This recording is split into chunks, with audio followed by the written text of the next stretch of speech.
You're starting to see this home ownership rate go down. And I actually make a prediction. I'm going to do it right now on your show. I think it's going to go down below 60. I think for the first time in our history, we're going to see home ownership in the 50s, 59s, which is a massive statement. The homeownership rate recently fell from 65.7% down to 65.1%. Fewer homeowners means more renters, but that doesn't necessarily mean that they're all going to be absorbed immediately either. So talk to us about that. Yeah. Well, I think there's an affordability problem, right? So we haven't seen a massive adjustment with house prices. Now you have in areas, of course.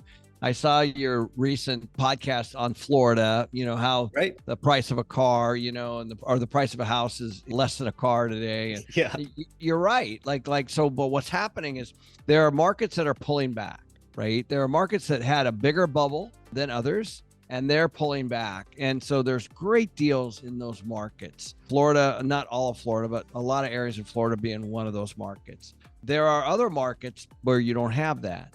So we are definitely seeing the same thing. And so we're having, in my opinion, it's the greatest time because you have people that I think should be able to buy a home, but interest rates seem to be holding at 6-7%. And the pricing, albeit hasn't run like it has, but it's certainly not pulling back like crazy either. It's still over 400 on the average, So if you look at the delta between what it costs to buy a home, just mortgage only, and you look at what it costs to rent, it's never been bigger. So the difference between the rent and a mortgage has never been bigger. And the other thing, Keith, that doesn't get talked a lot about are everything non-interest rate and everything non-mortgage. So let's start talking about insurance. Let's talk about property tax. Yeah. Let's talk about, CapEx. So there's a really good survey that bankrate.com did that said that right now the average cost to own a home, not mortgage, is $1,500 a month. So now that's average. I'm sure there's some that's less. I'm sure there's some that higher. So when you take $1,500 a month to own it, plus the mortgage, you're talking about quite a bit. It's a heck of a financial commitment when you can just rent for $1,200, $1,300, $1,400, $1,500 and call it a day. You're going to move the needle twice as fast, and you're going to be able to get out of whatever financial situation you're in twice as fast when you don't have all those other costs. So what's really going on now, and the reason why you're starting to see this home ownership rate go down, and I actually make a prediction. I'm going to do it right now on your show. I think it's going to go down below 60. I think for the first time in our history, we're going to see home ownership in the 50s, 59s, which is a massive statement. But if you take a look at under Obama, it got up to 69. And then well, first of all, it was, I think it was Clinton and before that. And then it kind of ran, but then it kind of got pulled back under the Bush. And then Obama kind of took the brunt of it, when all that stuff was falling out. But it's been falling.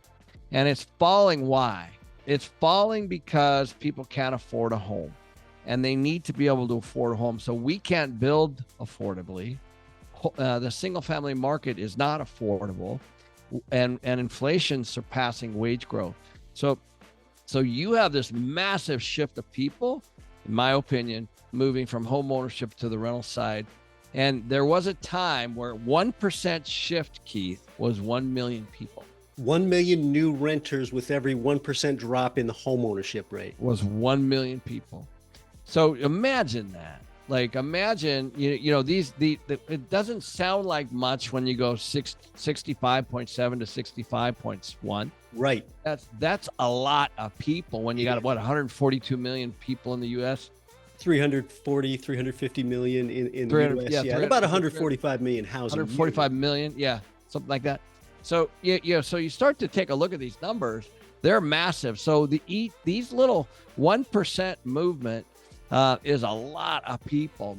And, I think we're going to continue to see it. And people need to put their stake in the ground here and get on the landlord side of this, because we're going to see, I think we're going to see a massive shift of people because they can't afford they're going to be permanent renters, renters for life. And it's not good.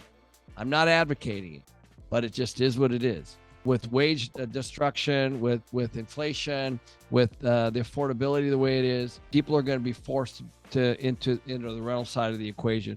Whereas before, we were always kind of working on the fluctuations of the interest rates and the policies of the president, let's say, or whatever it was, to try to get people to be homeowners or whatever it might be. Now we might be in some kind of a permanent state unless something really changes, because we're 4 or 5 million houses short in the U.S. as a result of the last 20 years, as you know. I recently saw a media article that was titled "The Hidden Cost of Homeownership," and they were talking about hidden costs as things like maintenance, property taxes, property insurance, utilities. I don't know how in the heck those costs are hidden. Any prospective homeowner needs to be aware of those costs, and inflation impacts those costs, where inflation cannot impact your fixed rate principal and interest payment. There we have it, a brazen prediction from Ken that the homeownership rate will drop below 60% in this cycle, and the hordes of renters that's going to release